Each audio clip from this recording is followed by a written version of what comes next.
So many times I thought about giving up after that tragic night. Being dragged for over a quarter mile and sustaining life-threatening injuries has changed my life forever. But now I've got to use what was meant for evil for good. I can't give up. I have to empower others who might want to give up. I absolutely have to tell my story of how I made it through. I have to talk about all the other disappointments and tragic moments I've gotten through in my life. When I think about all that I've made it through, I get chills. Imagine being raped by someone you trust.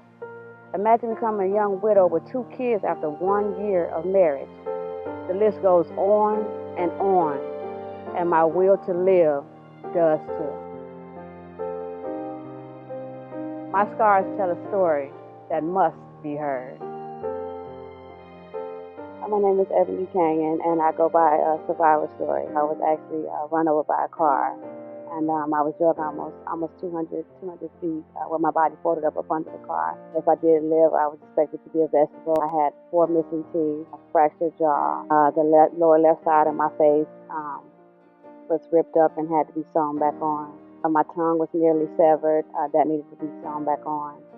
7 broken ribs, collapsed lungs, broken pelvis, broken leg, dislocated spine. Those 3 have rods and screws in it. My entire back was actually scraped off due to being drugged by the car, so I needed a skin graft on that. But I survived.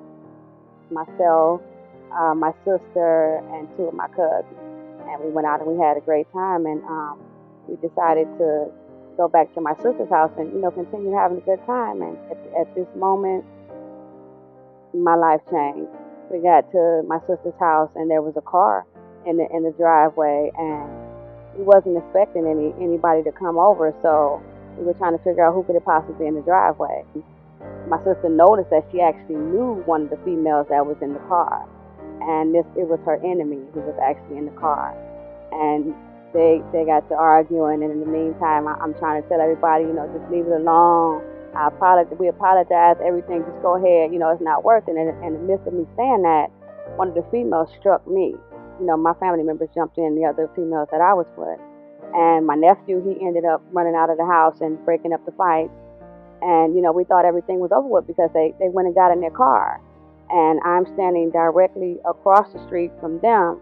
They had the option of going either right or left, and they came straight towards me. And I remember bracing the hood of that car, and that was the last memory I had. My recovery process, it was a long process. I went from being slid from in the bed because I couldn't feel from my neck down at first, and I began to get feeling back in my hands. And then I couldn't feel from my waist down for a long period of time. A whole lot of my hospital staff couldn't feel from my waist down. I actually felt as if I was a baby because I was getting fed, and I would have to push food back in my mouth, and have to learn how to keep it on one side and make sure it goes down the right pipe and everything. So I had to learn how to eat it. I also just want to give people a reason to never give up. Never give up on things, to keep fighting no matter how hard things get, to keep fighting through whatever comes your way, because things are going to keep coming constantly, and it's how you deal with those things that keep coming. And this is the reason why I'm writing Left for Dead, because I want people to know that I am a survivor.